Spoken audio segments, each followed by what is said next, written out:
Okay, thank you for bringing me up. Just for full disclosure, I'm not a shareholder. I'm just here to defend the community, bring some facts and numbers. I think I always been pushing you to keep around our community. But I think my only issue here is I think that you are being too hostile towards the board. And I would like to know if you just focus on a pure shareholder push towards the board, if that wouldn't make a stronger position. So just here are my 2 cents. What about just increasing to 50% the number of shareholder creditors, putting Mike as the board, the chairman of the board, and even if it's possible to maybe keep many idle, but put it in a normal board position. I know you guys are thinking, okay, this guy is the bad guy, but if you look at the theory behind this, you basically are just approaching this from a shareholder perspective to add value and transparency. So even if the board refuses, they are kind of making your position stronger if you even if you take it to court.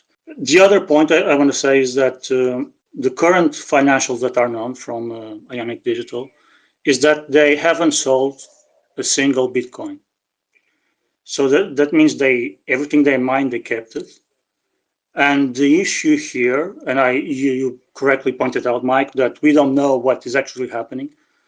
If they had like 100 millions of dollars plus the current known Bitcoins, they are doing still a remarkable job. So we first need to know what is the fiat value.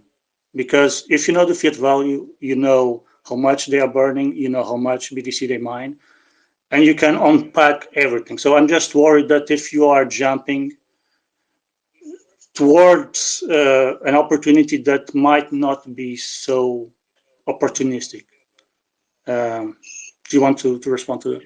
Yeah, and I'll go first, and then Tony can go. Look, I sent a letter to the board, and my hope would be to have done this without having to agitate for shareholder vote. And so I sent a letter and said, here's how we think the situation is. Here's what we'd like to propose. The letter didn't talk about changing any of the board members other than the chairperson, Manny. We think there's other issues related to that force, that require him to step out, and we can go into that in greater detail, and that will come to light as we go into this further down the path. And so, that would be great. It would be great to be able to handle it that way, and it would be great to be able to step into the company and see that they're doing a bang up job. Generally when they fire the CEO and the board is a rotating set of musical chairs, that's not indicative that they're doing a bang up job. But I hope they are, right? And I hope we go in there and it looks great. And if that's the case, then maybe there's a lot of different options in terms of how we get maximized shareholder liquidity or shareholder value. But I'm not taking a predisposition of antagonism to anyone. Others on this call have stronger issues with the board. I'm just focused on what is the fastest, easiest path to get liquidity for folks.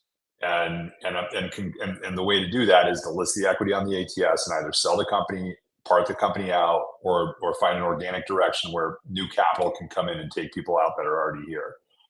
And that's what I'm focused on.